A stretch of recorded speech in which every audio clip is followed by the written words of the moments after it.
Fitbits are an exceedingly popular type of device in the modern age of technology, with a total of 25.4 million active users at the end of 2017.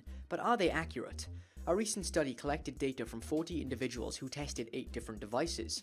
For level ground walking, 5 devices were within 1% of the legitimate step count, and for stair walking, the 2 most accurate devices came within 5%.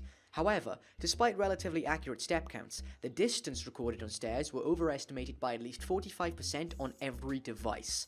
It was also noted that slow walking increased errors on some. Does this suggest that a faster pace may yield more accurate results? I think it's a possibility. Let's take a group of older adults for comparison. After 2 96-meter walks, results showed that steps calculated on the fitness trackers were 14% lower than the observed step counts in the first test, followed by 14.8% in the second. This indicates that a faster speed may be better for calculating steps. This is supported by a Pennsylvania State University experiment, which saw 34 healthy adults jogging on a treadmill, each equipped with a Fitbit Blaze.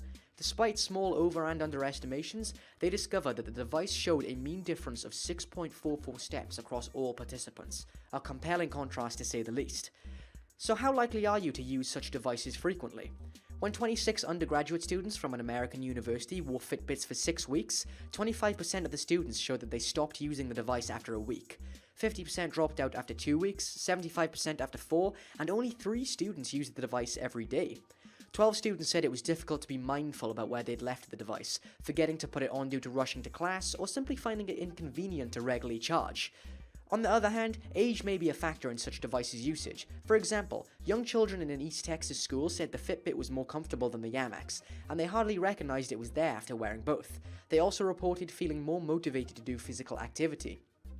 51 overweight postmenopausal women who get around 33 minutes of exercise a week did a different test, with a goal of 150 minutes of exercise a day for 16 weeks. They were split into 2 groups, the first with a standard pedometer, the second with a Fitbit, and after 16 weeks, surprisingly none of the women reached the targets. No significant increase in physical activity was noticed in Group 1, however in Group 2, an increase of 38 minutes a week was seen. In my opinion, I think a Fitbit is worth it and plan on purchasing one myself since they show signs of boosting fitness motivation for a reasonable period of time.